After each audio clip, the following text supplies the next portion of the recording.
Hello everyone, you're now with me, Ruben Gomez, for TVS News at 5. Now let's begin. Malaysians eager to travel should take the COVID-19 screening test before going on their trip, urged Tourism, Arts and Culture MOTAC Minister Datuk Sri Nancy Shukri. This comes as the interstate travel ban for fully vaccinated people was lifted by the government on October 11. She said that if one were to exhibit symptoms of COVID-19, she recommended that the trip be postponed in an effort to curb the spread of the virus. Bagaimanapun, seronok-seronok juga, tetapi perlu diingatkan bahawa kehidupan kita hari ini tidak lagi seperti dahulu. Kerana COVID-19 masih berada dalam persekitaran kita. Kita tidak tahu sehingga bila, tetapi kita perlu sentiasa mengingati antara satu sama lain. Seperti mana yang saya nyatakan pada pihak media tadi, SOP itu perlu sentiasa kita patuhi walau apa juga majlis yang kita anjurkan, ianya perlu mengamal norma baharu. Furthermore, she is confident that the tourism, arts and culture sectors will revive and recover with the lifting of the ban. MOTAC juga akan terus memastikan kempen promosi yang lebih agresif dan strategik dilaksanakan bagi merancangkan kembali sektor pelancongan negara. Prime Minister Datuk Sri Ismail Sabri Yaakob has urged Malaysians to view differences as strength rather than weaknesses and similarities as resilience in coping with the country's present economic and health challenges. He reiterated, as Malaysians, everyone must work together to revitalize the country and adapt to the new norms. Ismail Sabri conveyed the special message in conjunction with the Maulidur Rasul celebrations that was broadcast live today. He stated the rise and fall of a race in a country is determined by their unity and solidarity. He stressed that the government will continue to emulate the initiatives implemented by the Prophet as a guide in the country's administration for the prosperity of the Malaysian family. On the theme of this year's Maulidur Rasul celebration, which is Manhaj Rabbani Ummah Berkualiti, Ismail Sabri said it led to the norms of life that emphasize the principles of the Manhaj Rabbani policy, namely blessings, peace, godliness, devotion and justice. All these values, he said, were in line with the three main thrusts of the Malaysian family concept, namely inclusivity, common ground and contentment, in addition to 20 other values such as compassion, faith, love and musyawarah, consensus through discussion. New and specific standard operating procedures, SOPs, are being worked out to tackle the increasing number of COVID-19 cases among employees in the oil and gas, including shipping sectors in the state. Transport Minister Datuk Sri Lee Kim Shin said these workers and their family members in the said sector were the main contributors to the latest number of infections recorded in Miri Division. He said this during a briefing on the Miri Division COVID-19 booster or third dose and adolescent vaccination rollout program at the Curtin University campus today. He added that the sector requires internal control measures as it contributes between 50 to 100 positive COVID-19 cases to the division daily tally. Deputy Chief Minister Dato' Ahmad Douglas Uga, who is also the Sarawak Disaster Management Committee Chairman, attended the Health Department briefing. Among the agreed internal control measures to be implemented is the setup of the sector's own private low-risk and quarantine centre or PKRC. Lee said this coming Thursday, another meeting would be held with the leaders to fine-tune the measures proposal and its preparation. The final proposal will then be submitted to SDMC for approval. Now, a used car dealer in Pahang has been swindled of 158,800 ringgit by a man who allegedly failed to deliver 8 cars to him.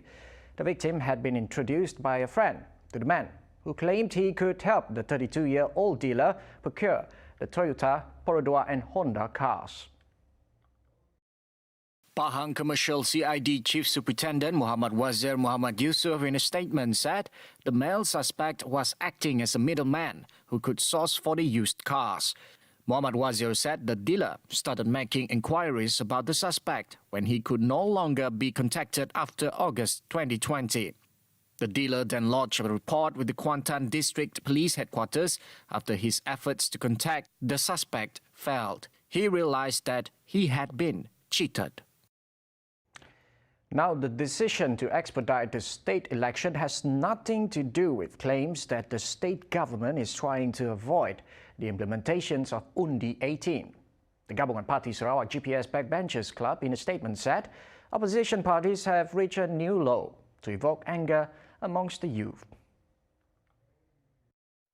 The accusation surfaced from both parties Sarawak Bersatu PSB and Pakatan Harapan PH Sarawak, alleging that the state government is rushing the state election so that youth will not be able to vote. Such a strategy is deemed old and obsolete, where the opposition purposely incited anger among youths during the 14th general election in 2018. This approach of throwing everything at the wall can be interpreted as a sign of desperation from the opposition, whose political capital dried up after their massive blunder during their ruling period. The GPS Backbenchers Club continues to state that GPS has continued to be sensitive and concerned with the aspirations of youths throughout various policies, such as the incentive to pay 30% of student loans and also the Graduan Pulang Sarawak initiative IGPS. The club then called upon the opposition parties to not mislead the youths for the sake of scoring some brownie points, and that the youths are able to evaluate the situation themselves.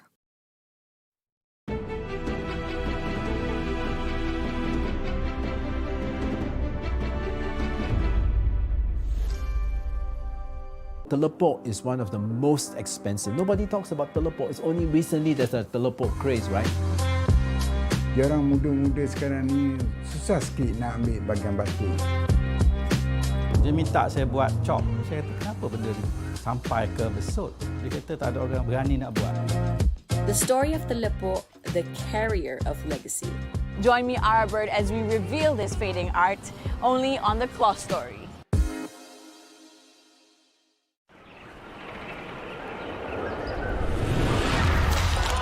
Welcome to Take Me to Sarawak, the travel show that takes you on a journey for great food, culture, and meeting interesting people in little-known places. Follow me as I rediscover my homeland.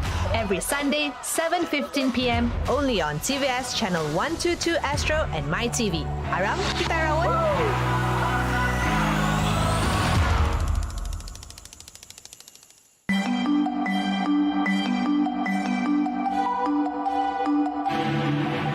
Servis Sarawak merupakan model penyampaian perkhidmatan baru kerajaan negeri dalam usaha untuk menyampaikan perkhidmatan cemerlang kepada rakyat Sarawak. Ia telah dirasmikan oleh Ketua Menteri Sarawak yang amat berhormat Datuk Patinggi Abang Johari Tun Openg pada 2 Disember 2018. Setakat ini, 3 pusat perkhidmatan servis Sarawak telah dilaksanakan iaitu di Kuching, Sibu dan Miri. Kepelbagaian saluran perkhidmatan seperti khidmat kaunter, portal rasmi, aplikasi telefon pintar dan e-kios memudahkan rakyat dalam membuat pilihan pembayaran. Servis Sarawak ini berkonsepkan No Wrong Counter yang menawarkan gabungan perkhidmatan pelbagai agensi di Sarawak dalam sesebuah kaunter perkhidmatan. Berteraskan mesra pelanggan, servis Sarawak diharapkan dapat menjadi saluran perkhidmatan yang mampu memenuhi kehendak serta keperluan rakyat di Sarawak.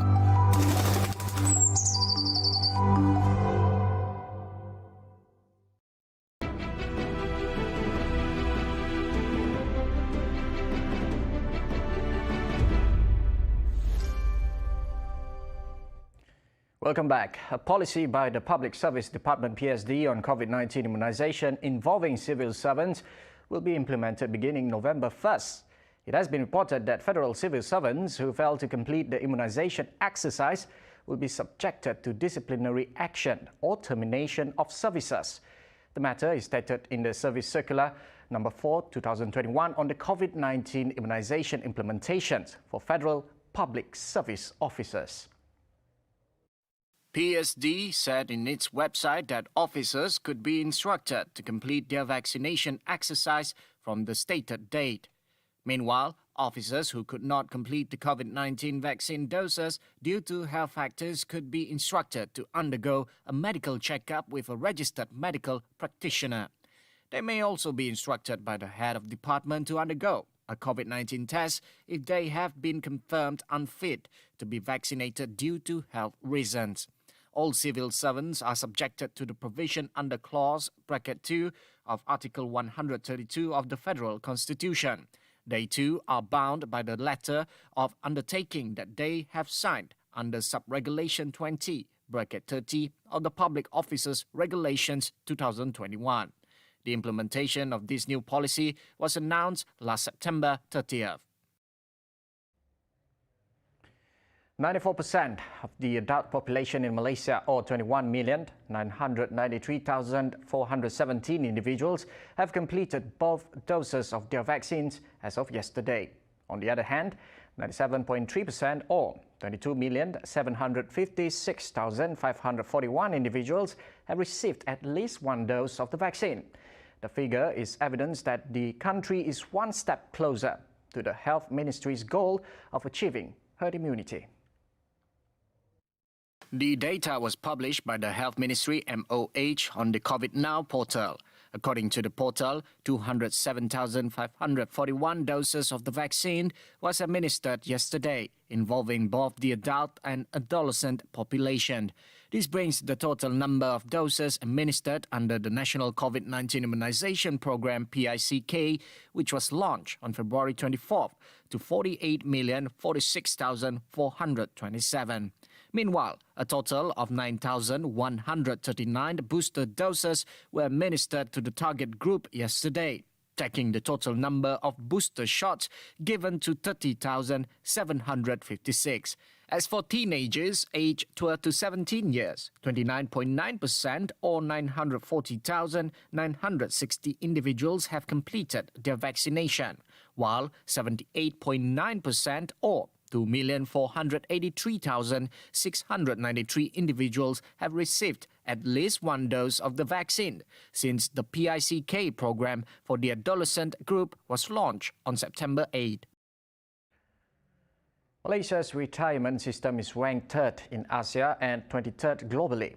This is according to the Mercer CFA Institute 2021 Global Pension Index, a study of 43 retirement income systems across the globe. It measures each retirement system through 3 weighted sub-indices of adequacy, sustainability and integrity. Of the 3 sub-indices measured in the 2021 index, Malaysia saw an improvement in its adequacy score to 50.6 this year. The country scored highest for integrity, 76.8, followed by sustainability, 57.5, and adequacy. Malaysia is ranked 15th in the sustainability sub-index that measures the likelihood of the system's ability to provide benefits in the future. 20th for integrity, where factors affecting citizens' confidence in the retirement system are considered. 34th for adequacy, which considers how the country's system is designed to provide adequate retirement benefits. In 2020, Malaysia was also ranked 3rd among Asian retirement systems and 19th among 39 retirement income systems worldwide. Well, that's conclude TVS News at 5, and I would like to say Selamat Hari Maulidur Rasul to all my Muslim friends. Ruben Gomez, anytime, anywhere.